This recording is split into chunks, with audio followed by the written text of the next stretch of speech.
Captain Charles Beckwith arrived at Hereford in 1962, carrying the kind of confidence that comes from never being seriously wrong about anything.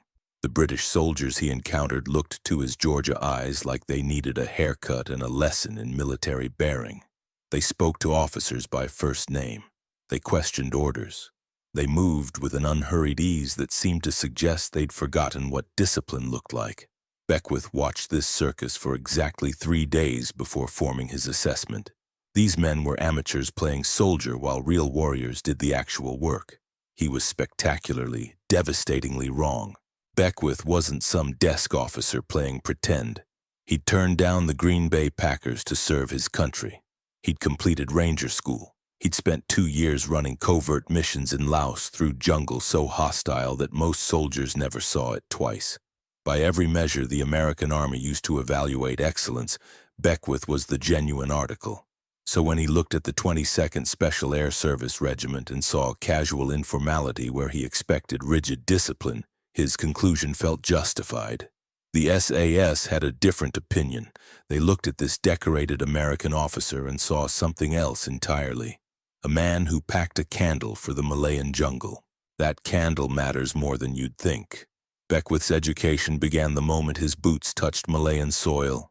The jungle wasn't the photogenic canopy of nature documentaries. It was a dense, dripping nightmare that operated on its own terms and made zero concessions to American confidence. Temperature never varied, clothing never dried, equipment rusted in days. The human body became a breeding ground for every parasite evolution had perfected over millions of years. The SAS had been operating here for years. They'd developed methodology through the particular education that comes from environments that kill you for bringing more than you need. Every kilogram of unnecessary weight was a kilogram that slowed you down, drained your energy, reduced your range. The men who survived learned to strip their load to exactly what was needed. Beckwith packed like an American. He brought what doctrine said to bring, what training had taught him to carry, what seemed reasonable for operations in hostile territory. The jungle destroyed him. Malaria hit first, then leptospirosis, a bacterial infection contracted from water contaminated by animal urine. The combination was alarming even by medical standards. Fever, muscle pain so severe that movement became nearly impossible, vomiting. The grinding misery of a body losing its fight with its environment faster than it could recover. He was evacuated. His kit stayed behind. John Wiseman, an SAS veteran who'd spent enough time in Malaya to understand the value of well-chosen equipment, went to see what the American had brought. He found a candle. One candle. In all the kit that the most decorated American Special Forces soldier the regiment had hosted had packed for jungle operations, the most notable item was a candle. The SAS soldiers who heard the story weren't cruel about it. They were quietly amused in the way men are amused when something confirms a lesson they already know. What you bring into the jungle reveals what you actually understand about the jungle. A man who brings a candle is packed for a problem that doesn't exist. He's brought comfort. He's brought assumptions about evenings requiring particular equipment. He hasn't understood that in the jungle the problem is never the dark. The problem is the weight. Beckwith recovered. The diseases retreated under treatment. And here's what matters for everything that follows. He went back in, not to headquarters, not to a training command where he could spend the rest of his exchange posting in air-conditioned safety. Back into the jungle, this time with a pack stripped to what was actually needed. He began the process of understanding what he'd been looking at when he'd arrived at Hereford and seen men who he thought needed discipline. What he learned would consume the next 15 years of his life. It would cost him relationships, promotions, the patience of every superior officer who had to listen to his increasingly insistent arguments.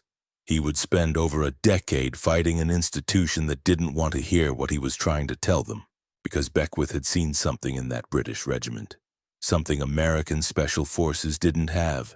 Something that would eventually become the most important counterterrorism capability the United States ever developed. But first, he had to learn what excellence actually looked like when it wasn't performing for anyone. The SAS selection process was already the most brutal distillation of military capability in the Western world. It began on the Brecon beacons, Welsh mountains that wouldn't intimidate anyone who hadn't tried to cross them in winter, carrying weight designed to break you. The beacons aren't technically demanding like the Alps. They don't require climbing skill or specialist equipment.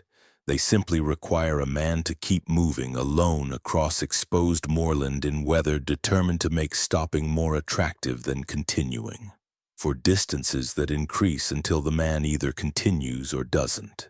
There's no encouragement, no instructor offering motivational commentary. Just a route, a load, a time requirement, and a man who either meets it or goes home. Most went home. 70 to 90% of candidates didn't complete selection. They weren't failures in any broader sense. Many were decorated, experienced, capable soldiers who went on to distinguished careers elsewhere. They simply weren't what the SAS needed.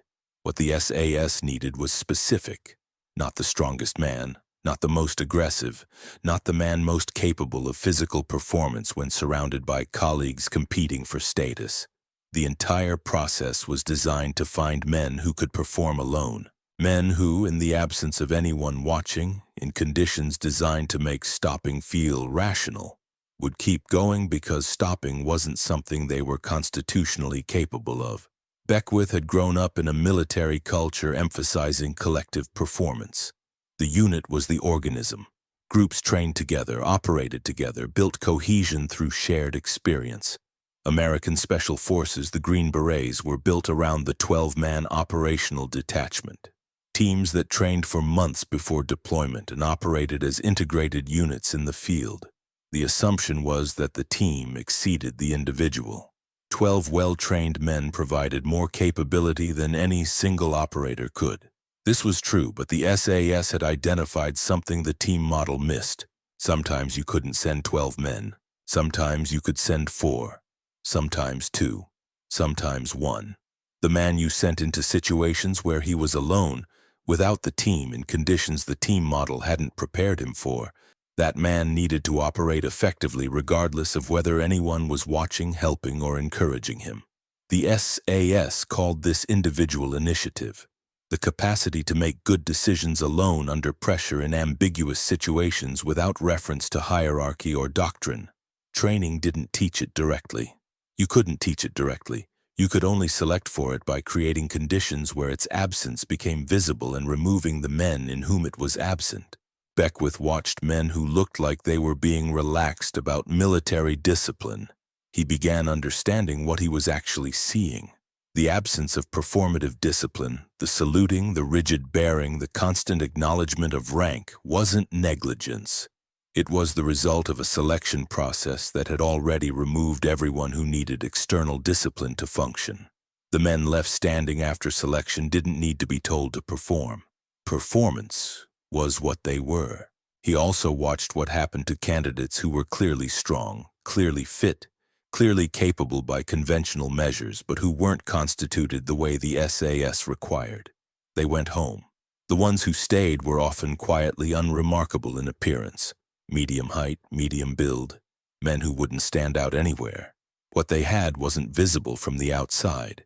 It was self-possession that the selection process had been designed specifically to find. Years later, he wrote about it in his memoir with the clarity of a man who'd understood something important late enough to know its value. What the regiment ended with were men who enjoyed being alone, who could think and operate by themselves, men who were strong-minded and resolute. Then he wrote the line that would define the next 15 years of his professional life. Nobody gives you anything in the SAS. You have to earn it. He'd arrived at Hereford in 1962 as a man who had earned everything the American Army had to give him. He was leaving months later as a man who understood he'd been measured against a different standard. The standard was better. The problem was that nobody in Washington wanted to hear about it. And the cost of that institutional deafness would eventually be measured in American lives lost on a mountain in Afghanistan, in a desert in Iran, in blood that could have been prevented if anyone had listened to what Beckwith kept trying to tell them. Beckwith spent the rest of his career trying to give America what he'd seen in that British regiment. He eventually succeeded. Delta Force became the unit he'd envisioned, built on SAS principles refined through American experience. But it took 15 years of being told no. 15 years of watching capability that could have existed didn't. The candle he'd packed for Malaya wasn't just a mistake. It was a lesson about the gap between what institutions think they need and what actually works when everything else is stripped away.